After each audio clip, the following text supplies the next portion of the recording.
അടുത്ത ഏതാനും കഴിഞ്ഞുപോയ ആഴ്ചകളിലും ദിവസങ്ങളിലും നമ്മൾ കേട്ടുകൊണ്ടിരുന്നത് മനം മടുപ്പിക്കുന്ന, വളരെ വേദനയുളവാക്കുന്ന സ്ത്രീകൾക്കെതിരെയുള്ള ആക്രമണങ്ങളെക്കുറിച്ചാണ്.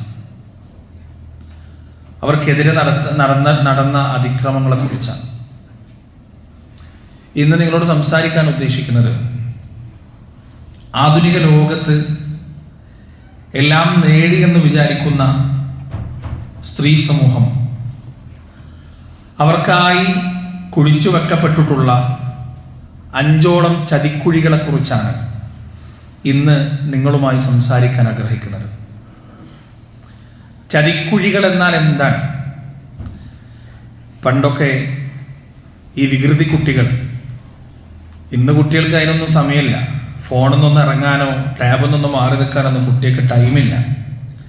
പക്ഷെ പണ്ട് മുറ്റത്തും തൊടുവിലും വഴിയരികിലുമെല്ലാം കളിച്ചിരുന്ന കുട്ടികളിൽ ചില വികൃതി കുട്ടികൾ, അവർ കള്ളക്കുഴികൾ ഉണ്ടാക്കുമായിരുന്നു.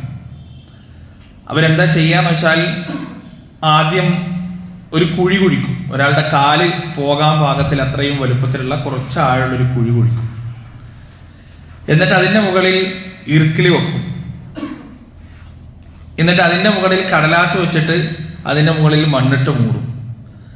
നടന്നു വരുന്ന ഒരാൾക്ക് എന്ത് മനസ്സിലാവില്ല, അവിടെ കുഴിയുണ്ടെന്ന് മനസ്സിലാവില്ല. അയാൾ ആ കുഴിയിലേക്ക് കാലമർന്നു പോകും.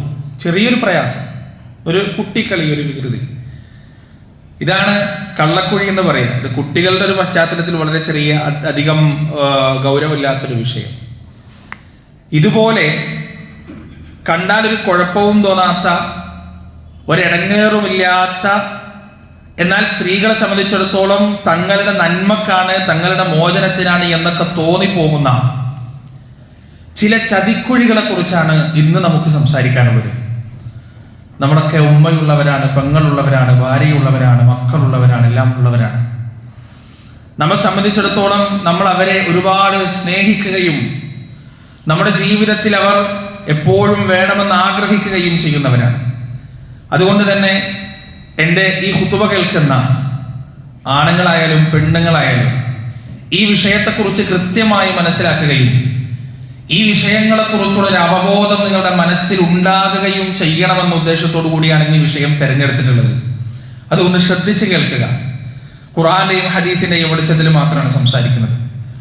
ഒന്നാമത്തെ ചതിക്കുഴി, പ്രിയപ്പെട്ടവരെ, സ്ത്രീ സൗന്ദര്യം തന്നെയാണ്. സൗന്ദര്യം തന്നെ ചതിക്കുഴിയാണെന്നല്ല, മറിച്ച് സൗന്ദര്യത്തെ ഉപയോഗപ്പെടുത്തുന്ന ചില സംഗതികൾ, സ്ത്രീ സൗന്ദര്യവുമായി ബന്ധപ്പെട്ട ചില വസ്തുതകളാണ് യഥാർത്ഥത്തിൽ സ്ത്രീകൾ നേരിടുന്ന ഏറ്റവും വലിയ ചതിക്കുഴി എന്ന് പറയുന്നത്. ഇസ്ലാം സ്ത്രീകളോട് കർശനമായി പറയുന്നുണ്ട്, വലാ യുബ്ദീന സീനതഹുന്ന ഇല്ലാ മാ ളഹറ മിൻഹാ.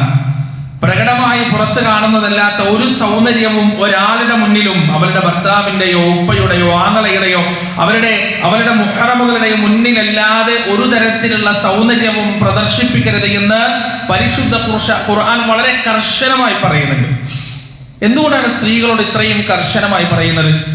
മറ്റൊരു ആയത്തിൽ നമുക്ക് കാണാം, വഖുല്ലിൽ മുഅ്മിനീന വൽ മുഅ്മിനാതി യഗ്ദുദ്ന മിൻ അബ്സാരിഹിന്ന വയഹ്ഫദ്ന ഫുറൂജഹുൻ. ഇതേ ആയത്ത് തന്നെ, അതിന്റെ തുടക്കാണത്. മുഅ്മിനുകളോടും മുഅ്മിനാത്തുകളോടും അല്ലാഹു പറയുന്നു, അവരുടെ കണ്ണുകൾ താഴ്ക്കുകയും അവരുടെ ഗുഹ്യാവയവങ്ങൾ സൂക്ഷിക്കുകയും ചെയ്യുക, അതാണ് അവർക്ക് ഏറ്റവും പരിശുദ്ധമായതെന്ന് അല്ലാഹു സുബ്ഹാനഹു വ തആല പറയുന്നു. പ്രിയപ്പെട്ടവരെ, എന്തുകൊണ്ടാണ് സ്ത്രീകളോട് സൗന്ദര്യം മറച്ചു വെക്കണമെന്ന് പ്രത്യേകമായി പരിശുദ്ധ ഖുർആൻ പറയാൻ കാരണം?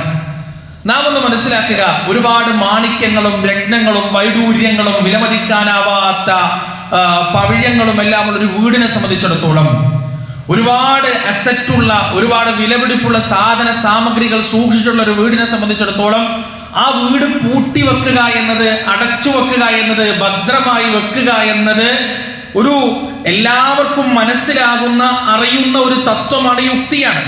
നേരെ മറിച്ച് ഒന്നും എടുക്കാനില്ലാത്ത, ഒന്നും കട്ടുകൊണ്ടുപോകാനില്ലാത്ത, ഒന്നും മോഷ്ടിക്കാനില്ലാത്ത ഒരു വീടിനെ സംബന്ധിച്ചിടത്തോളം അത് ലോക്കിട്ട് പൂട്ടിയിട്ടില്ലെങ്കിലും വലിയ പ്രശ്നമൊന്നുമില്ല.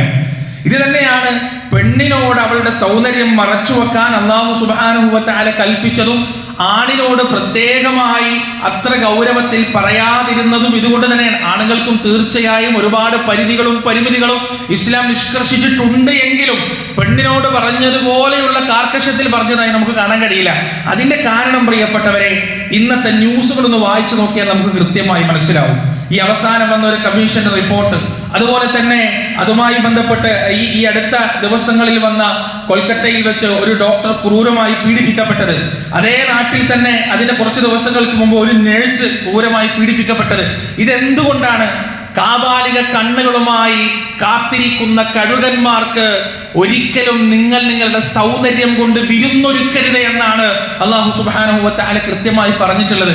പ്രിയപ്പെട്ടവരെ, ഇതിന് നമ്മൾ മനസ്സിലാക്കേണ്ടത്, ഒരുപാട് വിലപിടിപ്പുള്ള വസ്തുക്കൾ പൂട്ടിയിടുന്നത് മോഷ്ടാക്കളെ സംബന്ധിച്ചിടത്തോളം ഒരിക്കലും ഇഷ്ടപ്പെടൂല. കളവ് നടത്തുന്ന, മോഷ്ടിക്കുന്ന, അന്യന്റെ മുതൽ അപഹരിച്ചുകൊണ്ട് ജീവിക്കുന്ന മോഷ്ടാവിനെ സംബന്ധിച്ചിടത്തോളം അയാൾക്ക് ഇഷ്ടം ഇത് പൂട്ടിയിടാതെ തുറന്നിടുക എന്നതാണ്. അത്രക്ക് സേഫ്റ്റി ഇല്ലാതെ അതങ്ങനെ ഓപ്പൺ ആയി ഇടുക, കാരണം അയാൾക്ക് മോഷ്ടിക്കാൻ എളുപ്പമാണ്. ഇതാണ് ഇന്ന് സ്ത്രീകളോട് ഒരു വിഭാഗം ആളുകൾ പറഞ്ഞുകൊണ്ടിരിക്കുന്നത്. എന്താ, നിങ്ങൾ അത്ഭുതമാണ്. സ്ത്രീകൾക്ക് അവരെ പറഞ്ഞ് ബ്രെയിൻ വാഷ് ചെയ്തു വെച്ചിരിക്കുന്നത് എന്താണ്? തുണി ഉരിഞ്ഞാൽ മാത്രമേ ഇനി സ്വാതന്ത്ര്യമുള്ളവളാവുകയുള്ളൂ, തുണി ഉരിഞ്ഞാൽ മാത്രമേ ഇനി പുരോഗമനമുള്ളവളാവുകയുള്ളൂ, നീ നിന്റെ സൗന്ദര്യത്തെ മൂടി വെച്ചാൽ നീ 6-ാം നൂറ്റാണ്ടുകാരിയായി മാറുന്നു എന്ന ചിന്ത സ്ത്രീകളുടെ തലച്ചോറിലേക്ക് സന്നിവേശിപ്പിക്കുന്നതിൽ ഈ വിഭാഗം ആളുകൾ വളരെ വ്യക്തമായ വിജയം കൊയ്തിരിക്കുന്നു. അവരതിൽ വിജയിച്ചിരിക്കുന്നു. സ്ത്രീകൾ ഇന്ന് വസ്ത്രമുരിയുന്നതിന്റെ തിരക്കിലാണ്. പുരോഗമനം നേടാൻ വേണ്ടി, സ്വാതന്ത്ര്യം നേടാൻ വേണ്ടി വലിയ വലിയ നിലകളിലും വലിയ വലിയ ജോലികളിലും പോസ്റ്റുകളിലേക്ക് എത്തിച്ചേരാൻ അവരുടെ ശരീരം കാഴ്ചവെക്കേണ്ട, അവരുടെ വസ്ത്രങ്ങൾ ഉരിയേണ്ട, അവരുടെ നഗ്നതകൾ വെളിവാക്കേണ്ട അവസ്ഥയിലാണ് പ്രിയപ്പെട്ടവരെ കൃത്യമായി സ്ത്രീകൾ ഇന്ന് എത്തി നിൽക്കുന്നതെന്ന് നമ്മുടെ ചുറ്റുപാടും നിരീക്ഷിച്ചാൽ നമുക്ക് മനസ്സിലാക്കാൻ സാധിക്കും. രണ്ട് വിഭാഗം സ്ത്രീകൾ ചൂഷണം ചെയ്യാനും വിപണനം ചെയ്യാനും ഏറ്റവും എളുപ്പമെന്ന് പറയുന്നത് അന്യന്റെ മുന്നിൽ നഗ്നത പ്രദർശിപ്പിക്കാൻ കഴിയുന്ന സ്ത്രീകളാണ്. നമ്മൾ മനസ്സിലാക്കണം. യഥാർത്ഥത്തിൽ സ്ത്രീ സൗന്ദര്യം ആസ്വദിക്കുന്നത് ആരാണ്? ഈ നഗ്നതകൾ അർദ്ധനഗ്നരായും പൂർണ്ണനഗ്നരായും പുറത്തേക്ക് ഇറങ്ങുന്ന സ്ത്രീകളുടെ സൗന്ദര്യം ആസ്വദിക്കുന്നത് സ്ത്രീകളാണോ? ഒരിക്കലും അല്ല, പുരുഷന്മാരാണ്. ഈ പുരുഷ മേധാവികളാണ്, ഈ മെയിൽ ഷാവനിസ്റ്റുകളാണ് യഥാർത്ഥത്തിൽ നിങ്ങളുടെ സൗന്ദര്യം പ്രദർശിപ്പിക്കുന്നതാണ് നിങ്ങളുടെ സ്വാതന്ത്ര്യം എന്ന് പറഞ്ഞവരെ പറ്റിച്ചുകൊണ്ട് അവരുടെ സൗന്ദര്യത്തെ പൊതുസമൂഹത്തിന്റെ മുന്നിൽ വലിച്ചിഴക്കാൻ ഇട്ടുകൊടുക്കുന്നതിന് വേണ്ടി അവരെ നിയന്ത്രിക്കുന്നത് പുരുഷ മേധാവികളായ, പുരുഷ പക്ഷപാതികളായ ആളുകളാണെന്ന് മനസ്സിലാക്കുന്നതിൽ നമ്മുടെ സഹോദരിമാർ പരാജയപ്പെട്ടുകൊണ്ടിരിക്കുന്നു എന്നതാണ് സത്യം. എന്താണ് ഇതുകൊണ്ട് അവരുടെ ഉദ്ദേശം? എന്താണ്? തുണിയുരിയാൻ തയ്യാറാവുന്ന പെണ്ണിനെ മാത്രമേ വിപണനം ചെയ്യാൻ സാധിക്കുകയുള്ളൂ. കള്ള് പോലെ, ലഹരി പോലെ, അതുപോലെയുള്ള സംഗതികൾ പോലെ മനുഷ്യ മനസ്സിനെ മതിക്കുന്ന ലഹരിയാണ് പെണ്ണിന്റെ സൗന്ദര്യവും നഗ്നതയും എന്ന് പറയുന്നത്. ആ നഗ്നതയെ വെച്ചുകൊണ്ട് പണമുണ്ടാക്കുന്നതിന്, ആ നഗ്നതയെ വെച്ചുകൊണ്ട് തങ്ങളുടെ അധികാരത്തിന്റെ കസേരകൾ ഉറപ്പിക്കുന്നതിന് വേണ്ടി പണിയെടുക്കുന്ന കഴുകന്മാർക്ക് മുന്നിൽ തലവെച്ചു കൊടുക്കുകയാണ് ഇന്നിന്റെ തലമുറ ചെയ്യുന്നത്. പ്രിയപ്പെട്ടവരെ, വളരെ വ്യക്തമായി അല്ലാഹു സുബ്ഹാനഹു വ തആല നമുക്ക് മുന്നറിയിപ്പ് നൽകിയിട്ടുണ്ട്. സൂറത്തു അറാഫിലൂടെ അല്ലാഹു പറയാണ്, യാ ബനീ ആദമ ലാ യഫ്തിനന്നകുമുശ് ശൈത്താൻ കമാ അഖ്റജ അബവൈകും മിനൽ ജന്ന ينزع عنهما لباسهما ليريهما سوآتهما إنه يراكم هو وقبيله من حيث لا ترونهم. ആദമിന്റെ സന്തതികളെ, നിങ്ങളുടെ ഉമ്മാനെയും ബാപ്പാനെയും വഞ്ചിച്ചതുപോലെ പിശാച് നിങ്ങളെ വഞ്ചിക്കാതിരിക്കട്ടെ. കമാ അഖ്റജ അബവൈകും മിനൽ ജന്ന, സ്വർഗ്ഗത്തിൽ നിന്ന് നിങ്ങളുടെ മാതാപിതാക്കളെ അവൻ പുറത്താക്കിയതുപോലെ നിങ്ങളെയും അവൻ പുറത്താക്കാതിരിക്കട്ടെ. യൻസിഉ അൻഹുമാ ലിബാസഹുമാ ലിയുരിയഹുമാ സൗആതിഹിമാ. പിശാചിന്റെ ചതി കാരണം, പിശാചിന്റെ വഞ്ചന കാരണം മനുഷ്യന് ഏൽക്കേണ്ടി വന്ന ഒന്നാമത്തെ ഉപദ്രവമാണത്, ഒന്നാമത്തെ അപമാനമാണത്. പ്രിയപ്പെട്ടവരെ, അവരുടെ നഗ്നതകൾ വെളിവാകുന്നതിന് വേണ്ടി അവരിൽ നിന്ന് അവരവരുടെ വസ്ത്രങ്ങൾ നീക്കം ചെയ്തോ. എന്നിട്ട് അല്ലാഹു പറയാണ്, ഇന്നഹു യറാകും ഹുവ വഖബീലുഹു മിൻ ഹൈസു ലാ തറൗനഹും, നിങ്ങൾക്ക് കാണാൻ കഴിയാത്ത രൂപത്തിൽ, നിങ്ങൾക്ക് മനസ്സിലാക്കാൻ കഴിയാത്ത രൂപത്തിൽ അവനും അവന്റെ കൂട്ടാളികളും അവന്റെ ഖബീലയും നിങ്ങളെ കണ്ടുകൊണ്ടിരിക്കുന്നു, നിങ്ങളെ നിരീക്ഷിച്ചു കൊണ്ടിരിക്കുന്നു. ഇന്നാ ജഅൽന ശയാതീന ഔലിയാ ലില്ലദീന ലാ യുഅ്മിനൂൻ, വിശ്വാസമില്ലാത്ത ആളുകൾക്ക് അല്ലാഹു മിത്രങ്ങളായി നിശ്ചയിച്ചിട്ടുള്ളത് ഈ പിശാചുക്കളെയാണ്, വഞ്ചകരായ ചതിയന്മാരായ പിശാചുക്കളെയാണ്. ഇത് പിശാചിന്റെ ഏറ്റവും വലിയ ആയുധമാണ്, മനുഷ്യന്റെ നഗ്നതകൾ ഒഴിവാക്കിയിട്ട് അവനെ വഴിതെറ്റിക്കുക എന്നത്. പ്രിയപ്പെട്ടവർ, ഇന്ന് സ്ത്രീകൾ നേരിടുന്ന ഒന്നാമത്തെ ചതിക്കുഴിയും അത് തന്നെയാണ് നമ്മൾ മനസ്സിലാക്കുക.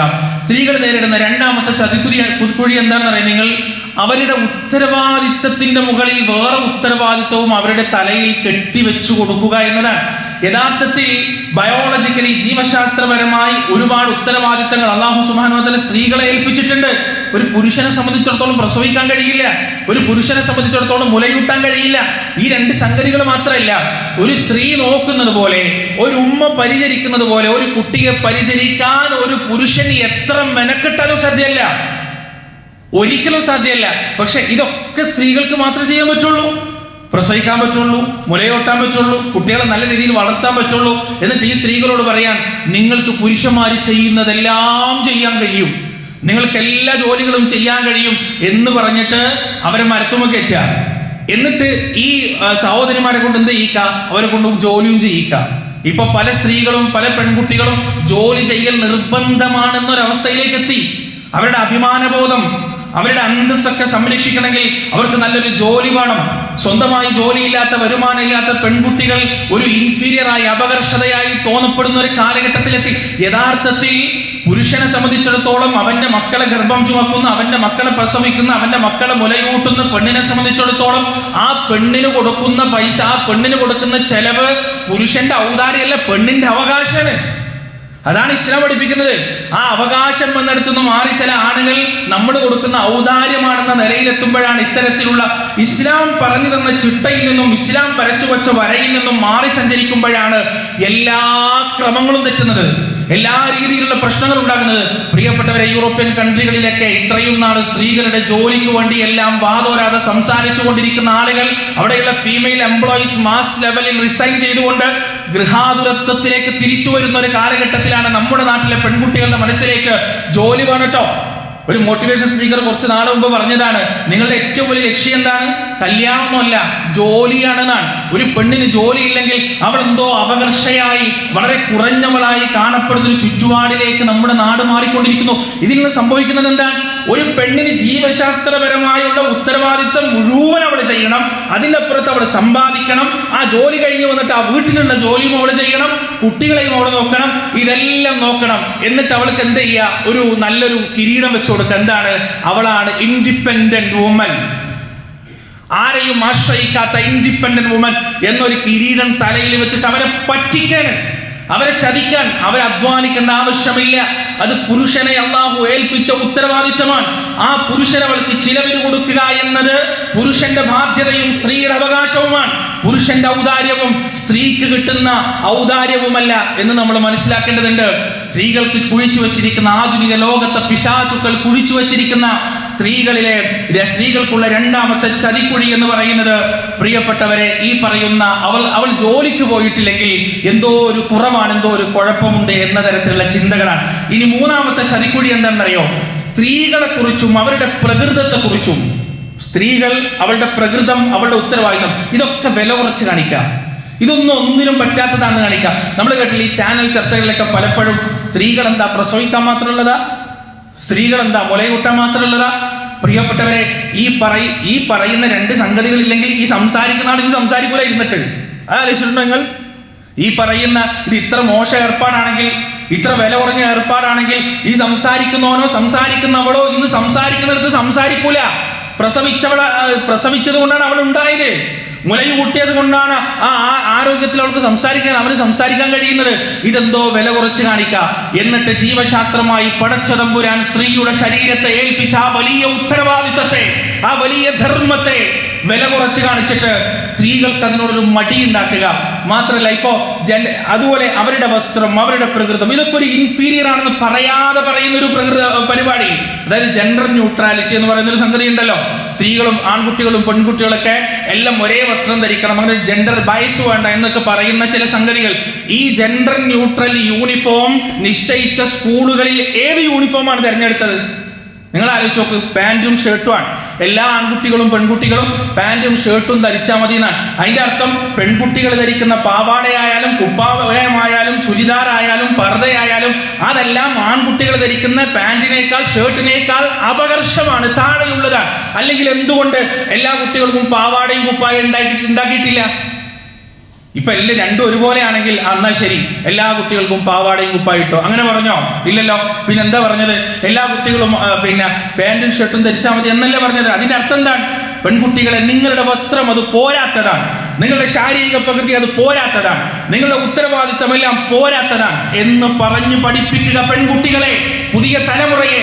എന്നിട്ട് അവരുടെ ഉത്തരവാദിത്തത്തിൽ നിന്ന് ഒളിച്ചോടുന്ന തരത്തിലുള്ള ഒരു വല്ലാത്തൊരവസ്ഥ ഉണ്ടാക്കിയെടുക്കുക. ഇത് സ്ത്രീകൾ നേരിടുന്ന മൂന്നാമത്തെ ഏറ്റവും വലിയ ചതിക്കുഴിയാണെന്ന് നമ്മൾ മനസ്സിലാക്കേണ്ടതുണ്ട്.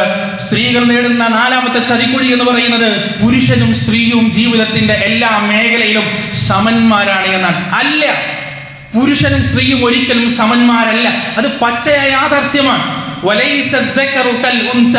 ആണും പെണ്ണും ഒരുപോലെയല്ല, ഒരിക്കലും ഒരുപോലെയല്ല. എന്നാൽ ആണിന് പ്രാധാന്യമുള്ള രംഗങ്ങളുണ്ട്, പെണ്ണിന് പ്രാധാന്യമുള്ള രംഗങ്ങളുണ്ട്. ജീവിതത്തിൽ രണ്ടു കൂട്ടരും ഒരിക്കലും ഒരുപോലെ ആവുക ഇല്ല എന്നത് ജീവശാസ്ത്രപരമായി, നരവംശാസ്ത്രപരമായി കൃത്യമായി തെളിഞ്ഞ സംഗതിയാണ്. പ്രിയപ്പെട്ടവരെ, സ്ത്രീകൾക്ക് ചില രംഗങ്ങളിൽ അല്ലാഹു സുബ്ഹാനഹു വ തആല മുൻകൈ കൊടുത്തിട്ടുണ്ട്. പുരുഷന്മാർക്ക് ചില സംഗതികളിൽ അല്ലാഹു സുബ്ഹാനഹു വ തആല മുൻകൈ കൊടുത്തിട്ടുണ്ട്. ഇവിടെ പുരുഷന്മാരുടെ ചിന്ത, സ്ത്രീകളുടെ ചിന്ത തന്നെ രണ്ടും വ്യത്യസ്തമാണ്. രണ്ടും രണ്ട് കോണ്ടിനെന്റിൽ കിടക്കുന്നതാണ്. പുരുഷന്റെ ചിന്ത എപ്പോഴും ലോജിക്കായിരിക്കും, റാഷണൽ ആയിരിക്കും. അതെന്തിനാണ് അല്ലാഹു സുബ്ഹാനഹു വ തആല അങ്ങനെ കൊടുത്തത്? അവൻ പുറത്തുപോയി അധ്വാനിക്കേണ്ടവനാണ്, അവൻ അവർക്ക് വേണ്ടി അന്നം കൊണ്ടുവരേണ്ടവനാണ്, ഭക്ഷണം കൊണ്ടുവരേണ്ടവനാണ്, പാർപ്പിടം ഉണ്ടാക്കേണ്ടവനാണ്. അതുകൊണ്ട് അത്തരത്തിൽ ചിന്തിക്കാൻ അവന് കഴിയണം. എന്നാൽ സ്ത്രീകളുടെ ചിന്ത കൂടുതലും വൈകാരികമായിരിക്കും. വൈകാരികമായി ചിന്തിക്കാനാണ് കൂടുതൽ സ്ത്രീകൾ കൂടുതലും തയ്യാറാവുക. എന്തുകൊണ്ടാണത്? ഒരു കുടുംബത്തെ വളർത്തി കൊണ്ടുവരിക എന്ന ഉത്തരവാദിത്വം അവൾക്കാണ്. അതിനാവശ്യം വൈകാരികതയാണ്, സ്നേഹപ്രകടനമാണ്, അലിവാണ്, വാത്സല്യാണ്. ഈ അലിവും വാത്സല്യവും കാരുണ്യവും സ്നേഹപ്രകടനവും വൈകാരിക പ്രകടനവും ഒരു പുരുഷനെ സംബന്ധിച്ചിടത്തോളം അവന്റെ മുഖത്തോ അവന്റെ സംസാരങ്ങളിലോ എപ്പോഴും വരില്ല. രണ്ടും രണ്ടാണ്. അതുപോലെ തന്നെ പ്രിയപ്പെട്ടവരെ, റിസ്ക് ടേക്കിംഗ് എബിലിറ്റി, റിസ്ക് എടുക്കുക എന്നത്, അപകടങ്ങൾ തരണം ചെയ്യുക എന്നത് പുരുഷനെ സംബന്ധിച്ചിടത്തോളം സ്ത്രീയേക്കാൾ കൂടുതൽ കഴിവുള്ള സംഗതിയാണ്. സ്ത്രീയേക്കാൾ അപകടങ്ങൾ തരണം ചെയ്യാൻ കഴിയുക ഒരു പുരുഷനാണ്. ഒരു കെട്ടിടത്തിലേക്ക് കയറുമ്പോൾ തന്നെ പുരുഷൻ ആദ്യം തന്നെ അവിടെ ശ്രദ്ധിക്കുക എന്താണ്? പല കാര്യങ്ങളും. ഇവിടെ ഇപ്പോൾ പെട്ടെന്നൊരു തീപിടുത്തുണ്ടായാലും ഇവിടെ നിന്ന് പുറത്തേക്ക് പോവാം, ഇതിന്റെ കൺസ്ട്രക്ഷൻ എങ്ങനെയാണ്, ഇത് ഉണ്ടാക്കിയ രീതി എങ്ങനെയാണ്, ഇതൊക്കെ ഒരു പുരുഷന്മാർ ആദ്യം ശ്രദ്ധിക്കുക സാധാരണഗതിയിൽ. എന്നാൽ സ്ത്രീകളെ സംബന്ധിച്ചിടത്തോളം അവർ ആ കാര്യങ്ങളായിരിക്കും ശ്രദ്ധിക്കുക. എന്നാൽ അതേസമയം മൾട്ടി ടാസ്കിംഗ് എബിലിറ്റി എന്ന് പറയുന്നത്, ഒരേ കാര്യം ഒരേ സമയം ചെയ്യുക എന്നത് സ്ത്രീകൾക്ക് കൂടുതൽ കഴിവുള്ള സംഗതിയാണ്. നമ്മൾ കണ്ടിട്ടില്ലേ, നമ്മുടെ ഉമ്മമാരൊക്കെ, നമ്മളൊക്കെ പണ്ട് സ്കൂളിൽ പോകുന്ന സമയത്ത് ഭക്ഷണം ഉണ്ടാക്കുന്നുണ്ടാവും, അതേസമയം ടൈം ടേബിൾ എടുത്ത് വെക്കുന്നുണ്ടാവും, അതേസമയം ഇസ്തിരി ഇടുന്നുണ്ടാവും, അതേസമയം എല്ലാ കാര്യങ്ങളും, ഒരുപാട് കാര്യങ്ങൾ ഒരുമിച്ച് ചെയ്യും. കാരണം എന്താണ്? ഒരുപാട് മക്കളെ ഒരുമിച്ച് വളർത്താൻ അല്ലാഹു സുബ്ഹാനഹു വ തആല അവരുടെ തലച്ചോറിന് കൊടുത്ത കഴിവാണത്. ആ കഴിവ് ഒരിക്കലും പുരുഷനുണ്ടാവില്ല. പുരുഷൻ ഒരു കാര്യം ചെയ്യുമ്പോൾ ആ കാര്യം ചെയ്യാൻ മാത്രമേ അവരെ കൊണ്ട് പറ്റുള്ളൂ. പക്ഷെ സ്ത്രീ എന്ന് പറഞ്ഞാൽ ഒരേ കാര്യങ്ങൾ ഒരുപോലെ ചെയ്യാൻ സാധിക്കും ഒരേ സമയം അവൾക്ക്. ഇങ്ങനെയുള്ള വ്യത്യസ്തമായ മേഖലകളിൽ രണ്ടുപേരും വ്യത്യസ്തമാണ്. ഒരിക്കലും ഇസ്ലാം സ്ത്രീയേക്കാൾ ഉന്നതനാണ് പുരുഷനെന്നോ പുരുഷനേക്കാൾ ഉന്നതനാണ് സ്ത്രീ എന്നോ പഠിപ്പിച്ചിട്ടില്ല. അർരിജാലു ഖവ്വാമൂന അലൻ നിസാ എന്ന് പറഞ്ഞിട്ടുണ്ട്. അതിന്റെ അർത്ഥം കുടുംബത്തിലെ ലീഡർ എന്ന് പറയുന്നത്, കുടുംബത്തിലെ അമീർ എന്ന് പറയുന്നത് പുരുഷനാണ്. അതിന്റെ കാരണം എന്താണ്? അവനാണ് അള്ളാഹു കായിക ശക്തി കൊടുത്തിട്ടുള്ളത്, അവനാണ് അപകടങ്ങളെ തരണം ചെയ്യാനുള്ള ശക്തി കൊടുത്തിട്ടുള്ളത്, അവനെയാണ് പടച്ച തമ്പുരാൻ ആ കുടുംബത്തെ കൊണ്ടുപോകാനുള്ള ഉത്തരവാദിത്തം ഏൽപ്പിച്ചിട്ടുള്ളത്. അല്ലാതെ ഇസ്ലാം ഒരിക്കലും സ്ത്രീ വലുത് പുരുഷൻ വലുത് ഒരിക്കലും അത് സമമാക്കാനും നമുക്ക് സാധ്യമല്ല പ്രിയപ്പെട്ടവരെ. ഇത്തരത്തിൽ സ്ത്രീയും പുരുഷനും സമമാണ് എന്ന് പറഞ്ഞു പഠിപ്പിക്കുകയും അനാവശ്യമായ അപകടങ്ങളിലേക്ക് പെൺകുട്ടികളെ കൊണ്ടുചെന്നെത്തിക്കുകയും ചെയ്യുക. നിങ്ങൾ നോക്കി, കൊൽക്കത്തയിൽ നടന്ന അപകടം തന്നെ, അതിന്റെ പശ്ചാത്തലം എന്താണ്? ഒരു ആൺകുട്ടിക്ക് ഇങ്ങനെ സംഭവിക്കോ? ഒരിക്കലും ഇല്ല. ഇതുപോലെ ആൺകുട്ടികൾക്ക് ചെയ്യുന്നതെല്ലാം, ആൺകുട്ടികൾ പോകുന്നിടത്തെല്ലാം പെൺകുട്ടികൾക്കും പോകാൻ പറ്റും, ആണുകൾ ചെയ്യുന്നതെല്ലാം പെണ്ണുങ്ങൾക്കും ചെയ്യാൻ പറ്റും എന്ന അവബോധം ഇത്തരത്തിലുള്ള കുട്ടികളെ ഉണ്ടാക്കുന്നതിലൂടെ ഒറ്റക്ക് പോകാനും ഒറ്റക്ക് കിടക്കാനും രാത്രികാലങ്ങളിൽ ഒരു സുരക്ഷിതത്വവും ഇല്ലാത്ത മേഖലയിലേക്ക് കടന്നു പോകാനുമുള്ള മനസ്സും ധൈര്യവും ഈ പെൺകുട്ടികളുടെ മനസ്സുകളിൽ ഉണ്ടാക്കുന്നത് ഇത്തരത്തിലുള്ള കാപാലികന്മാരാണ്, ഇത്തരത്തിലുള്ള കഴികന്മാരാണ് എന്ന് നമ്മൾ മനസ്സിലാക്കേണ്ടതുണ്ട്. സ്ത്രീക്ക് സ്ത്രീയുടേതായ കഴിവുണ്ട്, പുരുഷന് പുരുഷന്റേതായ കഴിവുണ്ട്, പുരുഷന് പുരുഷന്റേതായ ബലഹീനതകളുണ്ട്, സ്ത്രീക്ക് സ്ത്രീയിൻ്റെതായ ബലഹീനതകളുണ്ട്. ആ ബലഹീനതകളിലും ആ കഴിവുകളിലും പരസ്പര പൂരകങ്ങളായി പരസ്പരം സഹകരിച്ചുകൊണ്ട് മുന്നോട്ട് പോകേണ്ടവരാണ് സ്ത്രീകളും പുരുഷന്മാരുമെന്ന് നമ്മൾ മനസ്സിലാക്കേണ്ടതുണ്ട്. പ്രിയപ്പെട്ടവരെ, അഞ്ചാമതായി സ്ത്രീകളെ കാത്തിരിക്കുന്ന ചതിക്കുഴിയാണ് പ്രിയപ്പെട്ടവരെ അവരെ കുടുംബത്തിനെതിരാക്കുക എന്നത്. കുടുംബ ജീവിതത്തിന് അവരെ എതിരാക്കുക. ഫെമിനിസം പോലെയുള്ള വൃത്തികെട്ട ചിന്തകൾ മനസ്സിലേക്ക് സന്നിവേശിപ്പിച്ച് കുടുംബ ജീവിതം എന്ന് പറയുന്നത് എന്തോ വലിയ നൂലാമാലയാണ്, എന്തോ വലിയ അപകടമാണെന്ന് പറഞ്ഞ് ആ കുടുംബ ജീവിതത്തിൽ നിന്ന് പുറംതിരിഞ്ഞു നിൽക്കുന്ന നല്ലൊരു വിഭാഗം പെൺകുട്ടികളെ, യുവതലമുറയെ നമുക്ക് കാണാൻ കഴിയും. പ്രിയപ്പെട്ടവരെ, മനുഷ്യരിൽ ഉണ്ടാകുന്ന ഏത് വൈകൃതവും ഇഷ്ടപ്പെടുന്നവനാണ് പിശാച് എന്ന് പറയുന്നത്. റസൂലുള്ളാഹി സ്വല്ലല്ലാഹു അലൈഹി വസല്ലമ നമുക്ക് പഠിപ്പിച്ചു തന്നിട്ടുണ്ട്. നമ്മൾ കോട്ടുവായിടുമ്പോ പിശാച് സന്തോഷിക്കുന്നതാണ്. കാരണം ഒരു മനുഷ്യന്റെ മുഖം ഏറ്റവും കൂടുതൽ വികൃതമാവുക അവൻ കോട്ടുവായിടുന്ന സമയത്താണ്. അതുപോലും പിശാചിന് ഇഷ്ടമാണ്. അതുകൊണ്ട് തന്നെ വൈവാഹിക ജീവിതം എന്ന് പറയുന്നത് പിശാചിനെ സംബന്ധിച്ചിടത്തോളം ഒട്ടും ഇഷ്ടമല്ലാത്തൊരു സംഗതിയാണ്. അതുകൊണ്ടാണ് പ്രവാചകൻ സ്വല്ലല്ലാഹു അലൈഹി വസല്ലമ പറഞ്ഞത്, കടൽക്കരകളിൽ എല്ലാ ദിവസവും പിശാചുക്കൾ ഒരുമിച്ച് കൂടുമെന്നാണ്. എന്നിട്ട് ഓരോ തെറ്റുകൾ ചെയ്ത പിശാചിന് ഒരു മെഡൽ ഉണ്ടാവുന്നതാണ്, പതക്കം ഉണ്ടാവുമെന്നാണ്. ആ പതക്കം അവസാനം ആ പിശാചുക്കളുടെ കൂട്ടത്തിന്റെ നേതാവ് നൽകുക ആർക്കാണ്? വ്യഭിചരിപ്പിച്ചവനെയോ കള്ളുകുടിപ്പിച്ചവനെയോ അല്ലെങ്കിൽ മറ്റ് തിന്മകൾ ചെയ്യിപ്പിച്ചവനെയോ അല്ല ആ പതക്കം മെഡൽ ധരിപ്പിക്കുക. പിന്നെ നല്ല രീതിയിൽ ജീവിച്ചു പോകുന്ന ഒരാണിനെയും പെണ്ണിനെയും, ഒരു ഭാര്യയും ഭർത്താവിനെയും തമ്മിൽ തെറ്റിച്ച പിശാചിനാണ് ഈ മെഡൽ കൊടുക്കുക, ഈ പതക്കം കൊടുക്കുക, ഈ അംഗീകാരം കൊടുക്കുക എന്ന് റസൂലുള്ളാഹി സ്വല്ലല്ലാഹു അലൈഹി വസല്ലം. അതിനർത്ഥം എന്താണ്? പിശാചുക്കളുടെ കൂട്ടത്തിൽ പതക്കം കിട്ടാൻ മാത്രം, മെഡൽ കിട്ടാൻ മാത്രം, ആശംസയും ആശീർവാദങ്ങളും അഭിനന്ദനങ്ങളും കിട്ടാൻ മാത്രം ഇഷ്ടപ്പെട്ട പ്രവൃത്തിയാണ് കുടുംബ ബന്ധങ്ങൾ തകർക്കുക എന്നത്, ഭാര്യയും ഭർത്താവിനെയും തകർക്കുക എന്നത്, കുടുംബ ബന്ധങ്ങൾ ശിഥിലമാക്കുക എന്നത്. കാരണം അതിലൂടെ മാത്രമേ ഒന്നിനും കൊള്ളാത്തൊരു സമുദായത്തെ ഉണ്ടാക്കിയെടുക്കാൻ സാധിക്കുകയുള്ളൂ. പ്രിയപ്പെട്ടവരെ, പുതിയ കാലത്ത് കല്യാണം കഴിഞ്ഞ പെൺകുട്ടികൾക്കുള്ള ഏറ്റവും വലിയ പ്രശ്നം എന്ന് പറയുന്നത് ആ ഒരു ഇക്വേഷൻ അംഗീകരിക്കാൻ അവരെ കൊണ്ട് സാധിക്കുന്നില്ല. ഭർത്താവിന് ഒരു ഗ്ലാസ് കട്ടൻ ചായ വെച്ചു കൊടുക്കുക എന്ന് പറഞ്ഞാൽ ഒരു വലിയ അപമാനമായി അവർക്ക് തോന്നാൻ, ഒരു വലിയ പ്രശ്നമായി അവർക്ക് തോന്നാണ്. ഭർത്താവിന് ഒന്ന് അലക്കി കൊടുക്കുക, ഇസ്തിരിട്ട് കൊടുക്കുക, ഇതൊരു വലിയ പ്രശ്നമായി. ഇസ്ലാമിന്റെ കാഴ്ചപ്പാടിൽ ഭർത്താവിന് ഇതൊന്നും ചെയ്തു കൊടുക്കുക എന്നത് സ്ത്രീയെ ഏൽപ്പിച്ച സംഗതിയല്ല. പക്ഷേ വേറൊന്ന് റസൂലുള്ളാഹി സ്വല്ലല്ലാഹു അലൈഹി വസല്ലം പറഞ്ഞു തന്നിട്ടുണ്ട്. എന്താണ്? അള്ളാഹുവിന്റെ മുന്നിലല്ലാതെ മറ്റാരുടെയും മുന്നിൽ, ആരുടെയെങ്കിലും മുന്നിൽ സുജൂദ് ചെയ്യാൻ കൽപ്പിക്കുമായിരുന്നെങ്കിൽ അത് ഭർത്താവിന്റെ മുന്നിലായിരിക്കുമെന്ന് റസൂലുള്ളാഹി സ്വല്ലല്ലാഹു അലൈഹി വസല്ലം പഠിപ്പിച്ചു തന്നിട്ടുണ്ട്. അതേപോലെ തന്നെ ഭർത്താവിന്റെ കാലിൽ ഒരു മുറിവുണ്ടാവുകയും അത് പഴുക്കുകയും ചെയ്താലും അത് നക്കി തുടച്ചാൽ പോലും ഭർത്താവിനോടുള്ള കടമകൾ അവസാനിക്കുന്നില്ല എന്ന് റസൂലുള്ളാഹി സ്വല്ലല്ലാഹു അലൈഹി വസല്ലമ പഠിപ്പിച്ചു തന്നിട്ടുണ്ട്. കഴിഞ്ഞ തലമുറക്ക് അത് കൃത്യമായി അറിയാം. അവരെ സംബന്ധിച്ചിടത്തോളം അതൊരു പ്രശ്നമായിരുന്നില്ല. ഭർത്താവിനെ സേവിക്കുക എന്നത്, പറഞ്ഞതനുസരിക്കുക എന്നത്, പുറത്തു പോകുമ്പോൾ ഒന്ന് അനുവാദം ചോദിക്കുക എന്നത്. പക്ഷേ പുതിയ തലമുറയിൽ ഞാൻ പുറത്തു പോകുമ്പോൾ എന്തിനാ, ഓന്റെ അനുവാദം എന്തിനാണ്, ഓനോട് ചോദിക്കുന്ന എന്തിനാണ്, ഓൻ ആരാണ് എന്നൊരു ചിന്തയിലേക്ക് എത്തി എന്നതാണ് സത്യം. എന്തായാലും ഇത് ഇസ്ലാമിനെതിരാണ്, അള്ളാഹുവിന്റെ റസൂലിന്റെ അധ്യാപനത്തിനെതിരാണ് എന്ന് നമ്മൾ മനസ്സിലാക്കുക. റബ്ബ് സുബ്ഹാനഹു വ തആല ചതിക്കുഴികൾ തിരിച്ചറിഞ്ഞ് ആ ചതിക്കുഴികളെ ചതിക്കുഴികളായി കണ്ടുകൊണ്ട് ജീവിക്കാൻ നമ്മുടെ സഹോദരിമാർക്ക് തൗഫീഖ് നൽകുമാറാകട്ടെ. വനസ്തഗ്ഫിറുല്ലാഹ ലി വലക്കും വഅൻ ജമീഇൽ മുസ്ലിമീന അജ്മഈന വസ്തഗ്ഫിറൂഹു ഇന്നഹു ഹുവൽ ഗഫൂറുർ റഹീം.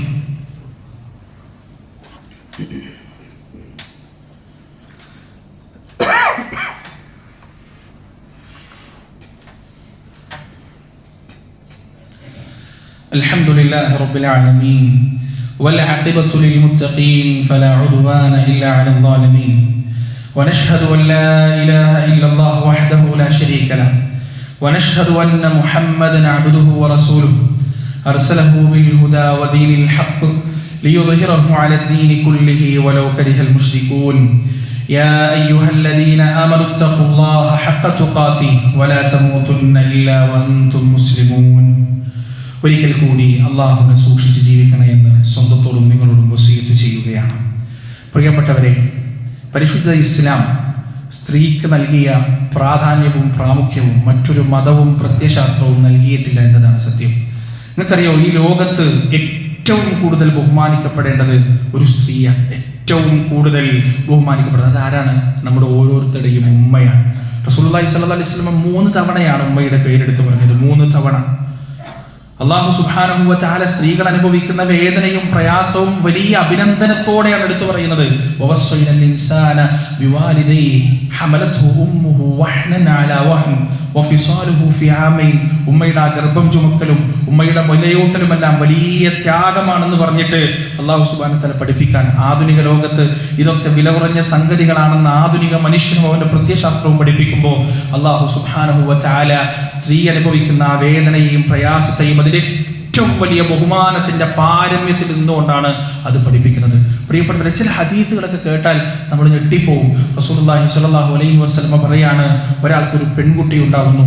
ആ പെൺകുട്ടിയെ അയാൾ ഉപദ്രവിക്കാതെ, അപമാനിക്കാതെ, ആൺകുട്ടിയേക്കാൾ മുൻതൂക്കം ആ പെൺകുട്ടിക്ക് നൽകാതെ, അടിവരയിട്ട് മനസ്സിലാക്കണം, ഹദീസാണ്, ആൺകുട്ടിയേക്കാൾ മുൻതൂക്കം ആ പെൺകുട്ടിക്ക് നൽകാതെ ആ പെൺകുട്ടിയെ വളർത്തി വലുതാക്കിയാൽ അവൻ അല്ലാഹു സുബ്ഹാനഹു വ തആല സ്വർഗ്ഗം കൊടുക്കുമെന്നാണ് പറഞ്ഞത്. ആൺകുട്ടിയുടെ ജന്നത്തെക്കുറിച്ച് ഇങ്ങനൊന്ന് അള്ളാഹിന്റെ റസൂൽ പഠിപ്പിച്ചിട്ടില്ല. പെൺകുട്ടിയുടെ ജന്നത്തെക്കുറിച്ച് മാത്രം.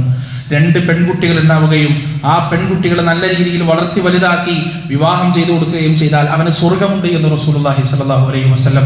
3 പെൺകുട്ടികളുടെ വാപ്പാക്ക് സ്വർഗ്ഗം ഉറപ്പാണ് എന്ന് റസൂലുള്ളാഹി സ്വല്ലല്ലാഹു അലൈഹി വസല്ലം. ഒരു പെൺകുട്ടിയുടെ ജനനം എത്രമാത്രം വിലയുള്ളതാണ്, എത്രമാത്രം ഭാഗ്യമുള്ളതാണ് എന്ന് അല്ലാഹുവിന്റെ റസൂൽ എത്ര ഹദീസുകളിലൂടെയാണ് പ്രിയപ്പെട്ടവരെ നമുക്ക് പഠിപ്പിച്ചു തന്നിട്ടുള്ളത്. വൈദാ ബുശ്ശിറ അഹദുഹും ബിൽഉൻസ ظل وجهه مسودا وهو خضيم يتبارى من القوم من سوء ما بشر به على هون لم يدسه من تراب على ساء ما يحكمون. ഒരു കാലഘട്ടത്തിലെ മനുഷ്യരുടെ നീചവും നിന്ദ്യവും നികൃഷ്ടവുമായ നിലപാടിനെ കുറിച്ചാണ് ഖുർആൻ സംസാരിച്ചത്.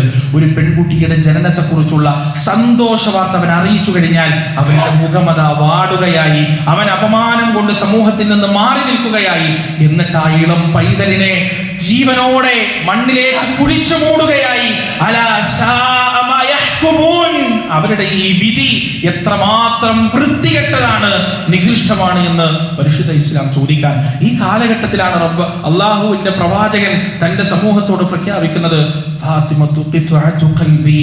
പെൺകുട്ടികൾ ജനിക്കുന്നത് അപമാനമായി കാണുന്ന ഒരു കാലഘട്ടത്തിൽ ആ പ്രവാചകൻ പറഞ്ഞു, ഫാത്തിമത്തു ഖിത്അതു ഖൽബി, ഫാത്തിമ എന്റെ കരളിന്റെ കഷ്ണമാണ് എന്ന് റസൂലുള്ളാഹി സ്വല്ലല്ലാഹു അലൈഹി വസല്ലം പറയുന്നത്. പ്രിയപ്പെട്ടവരെ, ഒരു പെണ്ണിന് എല്ലാ തരത്തിലുള്ള സ്വാതന്ത്ര്യവും പരിശുദ്ധ ഇസ്ലാം നൽകുന്നുണ്ട്. പക്ഷേ അവരുടെ സുരക്ഷിതത്വത്തിന്റെ ഉള്ളിൽ നിന്നുകൊണ്ടുള്ള സ്വാതന്ത്ര്യം മാത്രം നമ്മൾ മനസ്സിലാക്കണം. പെണ്ണിന് അല്ലാഹു സ്വാതന്ത്ര്യത്തെക്കാൾ കൂടുതൽ പ്രാമുഖ്യം നൽകിയിട്ടുള്ളത് സുരക്ഷിതത്വമാണ്. അതെത്രമാത്രം പ്രധാനപ്പെട്ടതാണ് എന്ന് നമ്മൾ കണ്ടുകൊണ്ടിരിക്കുകയാണ്, അറിഞ്ഞുകൊണ്ടിരിക്കുകയാണ്. പ്രിയപ്പെട്ടവരെ, സിനിമാ ലോകം എന്ന് പറയുന്നത് നമ്മുടെ യുവതലമുറയെ സംബന്ധിച്ചിടത്തോളം വലിയ സംഭവമാണ്. അതിൻ്റെ അനുസരിച്ചാണ് അവരുടെ ജീവിതം അവർ തിട്ടപ്പെടുത്തുന്നത്. പക്ഷേ അതിൻ്റെ അകത്തളങ്ങൾ എത്രമാത്രം ചീഞ്ഞു നാറുന്നതാണ്, എത്രമാത്രം നികൃഷ്ടമാണ് എന്ന് ഈ അടുത്ത കാലത്ത് നമുക്ക് മനസ്സിലാവാൻ തുടങ്ങി എന്നുള്ളതാണ്. പബ്ലിക് ഒപ്പീനിയൻ, പൊതുബോധം നിർണ്ണയിക്കുന്നതിൽ വളരെ വലിയ പങ്ക് വഹിക്കുന്ന ഒന്നാണ് സിനിമ എന്ന് പറയുന്നത്. ഈ കാലഘട്ടത്തിലാണെങ്കിലും റീൽസ് ആണെങ്കിലും റിയാലിറ്റി ഷോകളാണെങ്കിലും ഇതെല്ലാം പൊതുബോധം ഉണ്ടാക്കിയെടുക്കുന്നതിൽ വലിയ പങ്ക് വഹിക്കുന്ന സംഗതികളാണ്. പക്ഷെ ഇതൊക്കെ ഉണ്ടാക്കുന്ന പൊതുബോധം എന്ന് പറയുന്നത് കുടുംബത്തെ തകർക്കുന്നതാണ്, അടിസ്ഥാനത്തെ തകർക്കുന്നതാണ്, ധാർമ്മികതയെ തകർക്കുന്നതാണ്, മതബോധത്തെ തകർക്കുന്നതാണ്. അതുകൊണ്ട് നമ്മുടെ മക്കളെ, നമ്മുടെ പെങ്ങന്മാരെ നമുക്ക് സംരക്ഷിക്കേണ്ടതുണ്ട്, അവർക്ക് പറഞ്ഞ് മനസ്സിലാക്കി കൊടുക്കേണ്ടതുണ്ട്. പൊതുബോധമുള്ള, വിവരമുള്ള, വിദ്യാഭ്യാസമുള്ള, തിരിച്ചറിവുള്ള ഒന്നിങ്ങോട്ട് പറഞ്ഞാൽ കൃത്യമായി തിരിച്ച് ചോദിക്കാൻ കഴിയുന്ന ചങ്കൂറ്റമുള്ള മക്കളായി അവരെ വളർത്തേണ്ടത് നമ്മുടെ ബാധ്യതയാണ്.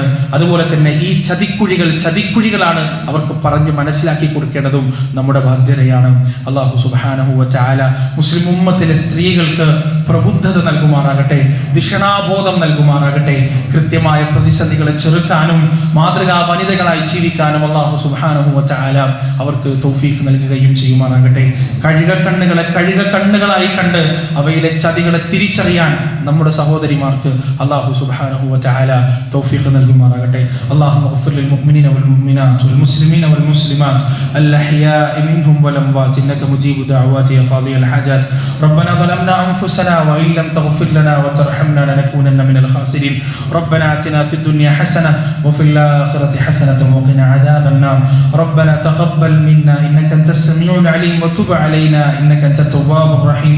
വസല്ലല്ലാഹു അലാ നബിയിനാ മുഹമ്മദ് വഅലാ ആലിഹി വഅസ്ഹാബിഹി വമൻ തബിഅഹും ബിഇഹ്സാൻ.